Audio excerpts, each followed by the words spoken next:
Last week, Jahmyr Gibbs, Alvin Kamara, Josh Downs, Puka Nacua, and Travis Kelce went off in fantasy football and helped people win their weeks. In today's video, I am bringing you 10 players who will dominate and do the same in week 8. So if you have these guys in your roster, go ahead and get ready for a great week. And if you're facing them, I'm sorry to be the bearer of bad news, but it might not be your best week. The first player that is going to absolutely dominate despite his quarterback not being with him, his quarterback one, that is DJ Moore at the Los Angeles Chargers.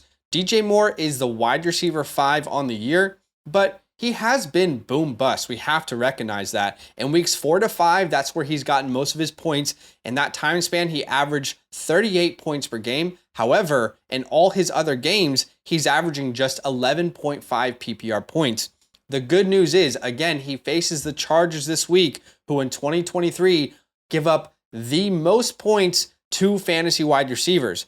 On average, they give up 37.5 PPR points per game. That is 10 more points per game than the league average. So this is a very, very good matchup. Remember, this is the same secondary that allowed 44 PPR points to Tyreek, 28 to Justin Jefferson, 18.7 to CeeDee Lamb, and 17 to a young rookie in Rashee Rice.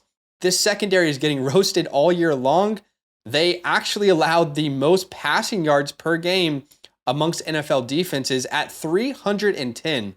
Guys, no other NFL team allows more than 275. So they are miles apart from the rest of the competition.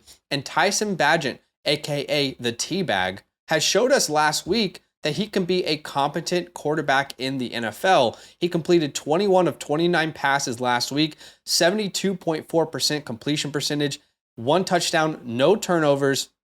And the most important thing we should look out there is the 29 passing attempts. 29 attempts, guys. That might not sound like a lot, but think about this. 29 attempts in a game where the Bears were up 21-3 heading into the fourth quarter, a game they dominated where they just didn't need to throw the ball. And think about it in this perspective. Guess how many times Justin Fields had 29 passing attempts last year? In all of last year, every game, guess how many times he had more than 29 passing attempts? 0 times. There's not a single game he had that many passing attempts. That shows us that they trust Tyson to throw the ball around the yard. And now this week, the Chicago Bears are going to try and keep pace with the Chargers offense and Justin Herbert. They will need Tyson to throw the ball, and we know DJ Moore will be his favorite target. Expect a huge game from him. Find a way to put him in your lineups. All right, the second player that is going to dominate here in week 8, that is Breece Hall at the Giants. Breece Lightning is back, baby. He has been a superstar since they stopped restricting his snaps and his touches in week 5. Check this out. I did some research for you guys. Let's look at his averages from weeks 1 to 4 when he was restricted, and then from weeks 5 to 6 when they took, the training wheels off, if you will. His snap percentage goes up to almost 60%. That number will get higher. His total touches double. His total yards per game triple, 143.5 yards per game since no restrictions. His fantasy points per game triple, up to 24. And his fantasy finish in those time spans, he's the RB4 from week 5 onwards. And I believe that this hot streak is going to continue as he gets the New York Giants this week. A great matchup. They give up the 8th most points to the position. On average, they give up 21.7 points per game to running backs, including some big games this year. Think about it. Tony Pollard and Devon Achane both had separate games where they put up over 21 points just on their own. Now, the Giants, their run defense has been very, very poor this year. They currently allow the 6th most rushing yards in the NFL. They allow 137 rushing yards per game to opponents. So fire up Breece Hall. This should be an absolutely incredible top 10 week for him again in week 8. All right. So before my next take, I need to let you guys know, I know you've been loving this series. I appreciate y'all. I wanted to spice things up and, just make things a little more interesting here, okay? So I am introducing a weekly take that I am going to call my spicy, bold take of the week.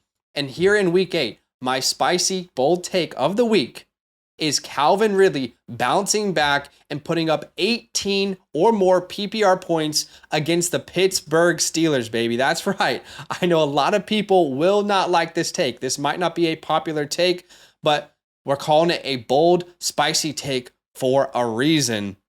I love this matchup. I love this matchup versus the Pittsburgh Steelers. Keep in mind, in 2023, they give up the second most points to fantasy wide receivers. They've given up huge games to fantasy wide receivers all year long. Remember, 33 points to Brandon Ayuk in week 1, 42 points to Devonte Adams, 36 to Nico Collins, and 23 to Puka Nacua last week, who, by the way, was featured in last week's version of this video, and he came through for you.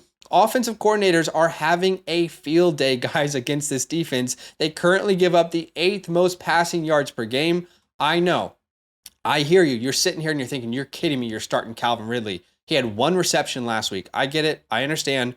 But I watched the All-22 film, and you guys have access to it as well. If you have NFL Plus, go watch the All-22 if you really don't believe me, and tell me that Calvin Ridley wasn't open for most of that game. It's clear to me that Calvin Ridley was not a part of the game plan. They game planned him out. That will not be the case going forward. They know to reach the heights that they want to reach, he needs to be a key piece for them. And I believe he gets back on track here in week 8. That offense needs to be complete. It needs to be whole. And Calvin Ridley is a part of it. So I'm saying, again, 18 points for Calvin Ridley in week 8. And I know that's going to piss some people off, but I'm here for it. Fire it up in the comments section. All right, the 4th player that is going to dominate, and I have no doubts about this one, that is Jahvid Gibbs versus the Las Vegas Raiders. Now, at the time of recording this video, okay, at the time of recording, based on the information I currently have, I do not expect David Montgomery to play in this game. Of course, if he were to play, that changes things. You start Montgomery with confidence. Now, keep in mind, the Lions have a bye week next week. I think that they rest Montgomery and Jahvid Gibbs gets the full workload again. And that is fantastic news for all you Jahvid Gibbs owners, because without David Montgomery, Gibbs has been a workhorse for this team. Shout out to RotoViz for these splits, but you can check out where it says in split. Those are the games Jahvid Gibbs has had with Montgomery. And you can see out of split, those are the games without Montgomery this year, 3 versus 2. In those 2 games without Monty, you can see he's averaging 19.4 PPR points per game and half PPR, almost 17. He's getting more targets. He's doubling his rushing attempts, and he's almost tripling his yardage total. Keep in mind, with Montgomery, 13 total touches on average. Without him, 20 touches on average. And the matchup is beautiful for Jahvid Gibbs. In 2023, the Raiders give up the 5th most points to fantasy running backs, on average giving up 23 points per game. And the Raiders are top 10 in rushing yards allowed to opponents. Keep in mind, this team, guys, got embarrassed last week. Not on prime time, but everyone was watching that game. They got embarrassed, got their ass beat. I mean, let's be honest. They got embarrassed, and now they have a chance to bounce back in a big way versus the Raiders, win on prime time at home. So I think it's a huge game for Gibbs. They want to showcase him, and they also want to get a win desperately, get back on track. All right, the 5th player that is going to dominate this year, that is Darren Waller at the New York Jets. Technically, it's a Jets home game, but they share the stadium. So this is a home game for the Giants as well. How about it, though? Darren Waller on this video. That's right. You guys may know this is a my guy for me this year. It started off rough. I was taking a lot of heat, but he is slowly and surely turning things around. Check this out. Darren Waller from weeks 1 to 4 versus weeks 5 to 7 in the last 3 weeks, weeks 5 to 7. You can see he has drastically improved. He's a bigger part of the game plan. He's almost getting 8 targets per game in those last 3 games. Receptions almost at 7. Receiving yards over 75 a game. Fantasy points over 16 per game. From weeks 5 to 7 in the last 3 weeks, he is the tight end 3 in fantasy football. Now, clearly, we can all recognize that Tyrod Taylor has been better for Darren Waller than Daniel Jones. At the time of recording this, Daniel Jones is a 50-50 shot to play. I don't think he plays. I could be wrong. Regardless, this coaching staff for sure knows that Waller needs to be a focal point of their offense. They can win games when Waller is the focal point of their offense.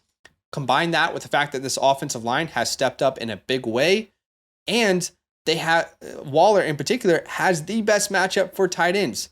No one gives up more points to tight ends than the New York Jets this year on a per game basis.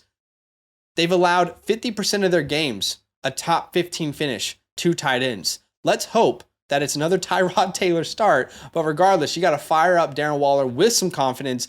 I am expecting over 12 PPR points this week. Okay, the sixth player that I think is going to dominate, find a way to get him in your lineups, guys. That is Zaza. We call him Zaza. Zay Flowers at the Arizona Cardinals. He's been good this year. He really has. He scored over 10 PPR points in 6 of 7 games, but it feels, you guys watch these games like I do, it feels like every week he's just on the brink, on the precipice. What's that word? Anyway, he's on the brink of breaking out and having a huge game. Since day one, Zay has been dominating the target share for Ravens wide receivers specifically. He has seen a huge whopping 46.6% of the targets given to wide receivers on this team. He also leads the team in targets with 54. Now he gets to face the Cardinals, who give up the 6th most points to fantasy wide receivers. On average, the Cardinals allowing almost 33 points per game to the position. You know Zay is going to get the most of that pie. Rashad Bateman, OBJ, they're just not the players that they once were. Rashad Bateman obviously dealing with injury. OBJ coming back from serious injuries. I believe we could finally see a 20-plus point per game performance from Zay Flowers. And a lot of people are going to say, well, isn't this going to be an absolute blowout? That is just not how the Cardinals games have gone. The Cardinals have been competitive in most of their games. Go watch those games again. They have kept the game script competitive, and that's what we want for Zay Flowers this week.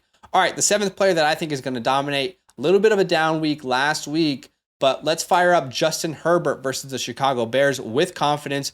And hopefully this video is helpful for people who are making DFS lineups as well. If Justin Herbert is at a discount, you absolutely need to have him in your DFS lineups as well. After a down week versus the Chiefs, I anticipate a bounce back here. Keep in mind, he is recovering from that fractured finger on his non-throwing hand, so he should get more and more healthy every week.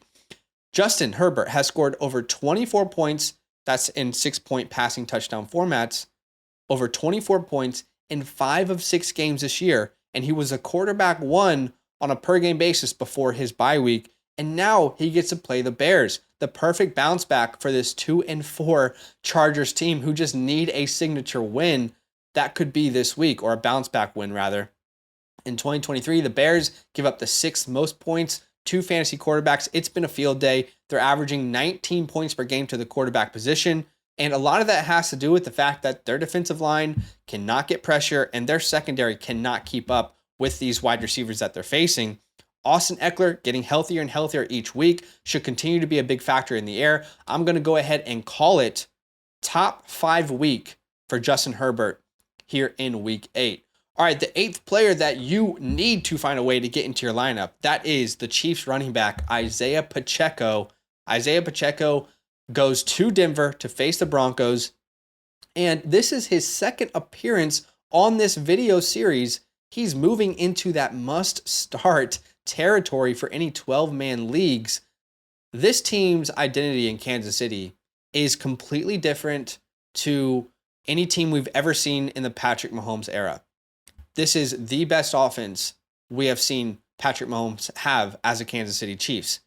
In return, that is allowing them to change their offense. They don't need to throw the ball 50 times per game anymore. They can establish the run because they can trust their defense now, and that has made Isaiah Pacheco a key piece to their offense. Look at this.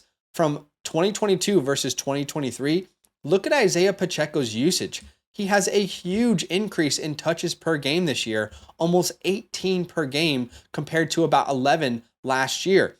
His targets per game go up. He wasn't even averaging a target per game last year. Now he's almost at 3.5. That raises his weekly ceiling. His total yards per game are up, and his fantasy points per game almost 15 per game. He is a key piece to this offense. He is getting work. McKinnon and Clyde are kind of getting worked out of the game plan, and now he gets to face the Broncos. There is not a better matchup for your fantasy running backs than the Broncos. Remember, last time he played them, he had a good game. On average, this Denver Broncos team is allowing 33.8 PPR points per game. And I'm thinking about the game script here. Think about the game script with me, guys. Chiefs, Broncos. How do you imagine that going? I imagine the Chiefs being up early, putting up a lot of points, and in the second half, really relying on the ground game to just close it out and not allow the Broncos to get the ball back. So Pacheco will be a huge part of that game plan. I believe he is a smash start. Let me ask you a question. Do you believe in redemption? Let me know. Are you someone who is open to the idea of redemption? Because if you aren't, you won't like this next take, but it is time. I am reaching out one last time, a helping hand, and saying, you know what? I believe in you, brother. Give us what we know you can give us. Devonte Smith at the Washington Commanders. It is time to get back on track. Get your season rolling, Devonta. This is the week he gets it all back on track. I know it's been rough, but keep in mind, guys, when Dallas Goedert was going through that tough stretch, we told you with confidence, keep starting him. Keep starting him on that offense with Jalen Hurts. They are going to figure it out. They will get on the same page. They will force feed him. We are entering that territory, the squeaky wheel gets the grease type of territory for Devonta Smith, and it's the perfect matchup for him to bounce back against my beloved Washington Commanders, who are absolute dog water, all due respect, in their secondary. They are allowing the 5th most points of fantasy wide receivers, giving up 33 points per game. And Devonta Smith has dominated this defense historically. Let's look at the last 2 years. In the last 2 years, Devonta Smith alone is averaging 19.9 PPR points per game. Again, squeaky wheel gets the grease here. Put him into your lineups with some confidence. I know it's tough to trust him, but I'm believing this is the week to bounce back. Otherwise, we can no longer trust him. The 10th player that I think is going to dominate this week as we close out the video, go ahead and fire up RAndre Stevenson at the Miami Dolphins. Now, the Dolphins are middle of the pack against running backs. They are middle of the pack. They're not a great matchup. They're not a bad matchup. They're middle of the pack. And it was a very rough start to RAndre Stevenson, but that's because he wasn't really getting the targets that we are accustomed to him seeing. RAndre's fantasy value has always come from his involvement in the air. That's why we like him in PPR leagues. Look at his averages from weeks 1 to 5 versus weeks 6 to 7. These last 2 games, he's really gotten back on track. You can see his targets go all the way up to that 6-point mark. That is good to see. His yards go up, his points per game. He's the RB8 in the last 2 weeks. Of course, some players have had their bye weeks, so that's a little bit skewed. But the reasons I'm comfortable starting RAndre, firstly, they're getting him more involved in the air. That's what we want to see in PPR formats. Secondly, this is the highest over-under of the week. So Vegas is telling us the most fantasy points will come from this matchup. Now, oddly enough, this is also the biggest spread of the week, meaning the Dolphins, they are the heaviest favorite of any matchup this week. So I imagine, again, thinking game script, trying to think about how the game plays out, I imagine the Patriots are going to be needing to come from behind, and that means you will get that sweet, beautiful, delicious garbage time points from RAndre Stevenson, as he's going to be the check down option as they're doing those quick drives to try and get into this game. So I think RAndre has a great week, at least 15 points. Those are 10 players that I believe are going to dominate in fantasy this week. Let me know what you guys think in the comments below. Do me a massive favor, go ahead and smash that like button for me. Simple way for you to show some love. Subscribe if you like the content that we're putting out. And lastly, if you want a way to support the channel, remember guys, it's just me and my co-host Badaki. We do everything on this channel. Nobody is out here helping us. We're grinding every day, 60 plus hours a week to try and reach our goals.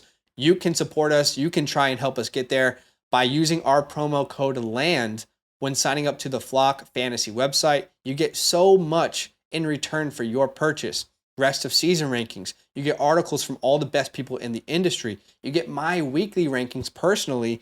And if you sign up to the Mother Flocker tier, you get a direct DM to us where you can ask us personalized advice. Check that out with the pinned comment. There is a link. Also, it's in the description. Outside of that, hopefully you have a fantastic week and you get that win. We'll see you guys very soon. Now that those idiots are done talking, who needs some rankings? Hell yeah, I need some rankings. Then use promo code LAND, L-A-N-D, for 30% off any membership at flockfantasy.com. Oh. It's so easy, even your grandma could scan that QR code right there.